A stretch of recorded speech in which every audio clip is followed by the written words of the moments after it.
AM Global Academy presents Let's Read with Teacher Alice. Today we will read The Tale of Benjamin Bunny by Beatrix Potter. One morning a little rabbit sat on a bank. He prickled his ears and listened to the trit-trot of a pony. A gig was coming along the road. It was driven by Mr. McGregor, and beside him sat Mrs. McGregor in her best bonnet. As soon as they passed, little Benjamin Bunny slid down into the road and set off with a hop, skip, and a jump to call upon his relations, who lived in the wood at the back of Mr. McGregor's garden.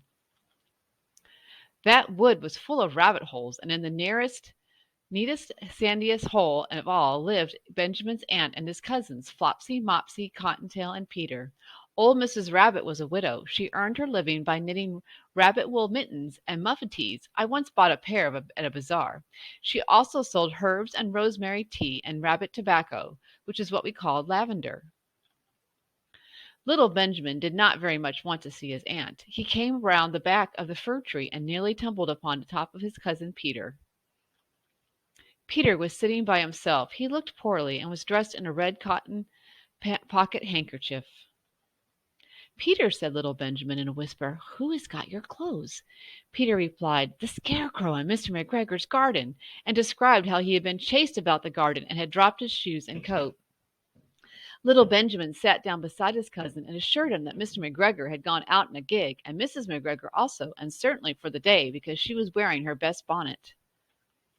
Peter said he hoped that it would rain. At this point, old Mrs. Rabbit's voice was heard inside the rabbit hole calling, "Cottontail, Cottontail, fetch some more camomine." Peter said he thought he might feel better if he went for a walk. They went away hand in hand and got upon the flat top of the wall at the bottom of the wood. From here they looked down into Mr. McGregor's garden. Peter's coat and shoes were plainly to be seen upon the scarecrow, topped with an old tam o' shanters of Mr. McGregor's. Little Benjamin said, "It spoils people's clothes to squeeze under a gate. The proper way to get in is to climb down a pear tree."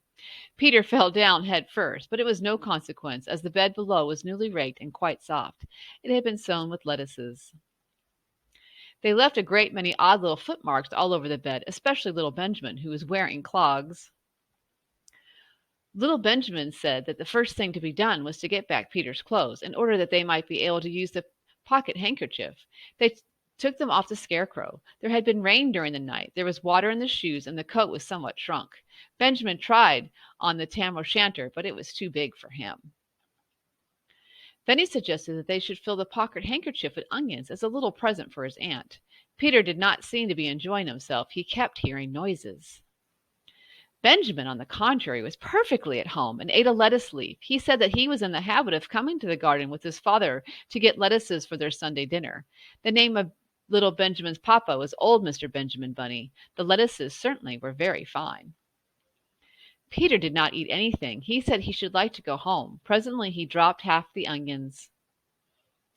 Little Benjamin said it was not possible to get back up the pear tree with a load of vegetables. He went the way boldly towards the other end of the garden. They went along a little walk on planks under a sunny red brick wall. The mice sat on their doorsteps cracking cherry stones. They winked at Peter Rabbit and little Benjamin Bunny. Presently Peter let the pocket handkerchief go again. They got amongst flower pots and frames and tubs. Peter heard noises worse than ever. His eyes were as big as lollipops. He was a step or two in front of his cousin when suddenly stopped. Is what those little rabbits saw around the corner. Little Benjamin took one look, and then half a minute less than no time, he hid himself and Peter and the onions underneath a large basket. The cat got up and stretched herself and came and sniffed at the basket. Perhaps she liked the smell of onions. Anyway, she sat down upon the top of the basket. She sat there for 5 hours. I cannot draw you a picture of Peter and Benjamin beneath the basket, because it was quite dark, and because the smell of onions was fearful. It made Peter Rabbit and little Benjamin cry.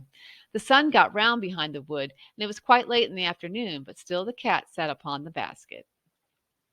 At length there was a pitter-patter, and some bits of mortar fell from the wall above. The cat looked up and saw old Mr.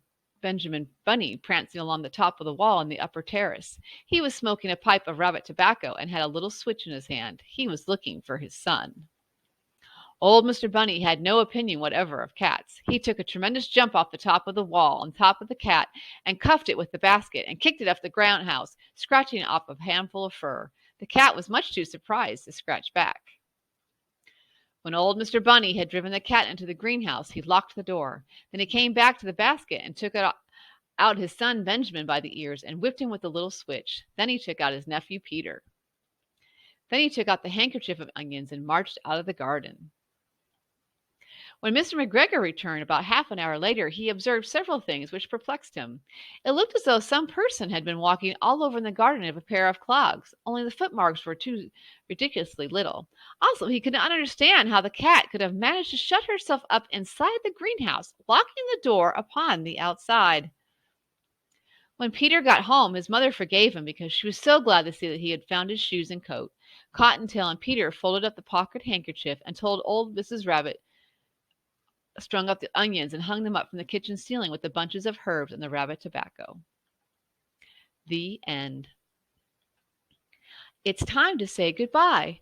I will see you next time. Thank you. Let's read again soon. You can find me at AM Global Academy. Bye-bye. Hello. Thank you for joining me with Let's Read. Join me again for another adventure. Where will we go next? Who will we meet? You can find me at amglobalacademy.com or at AM Global Academy on YouTube. See you soon. Bye-bye.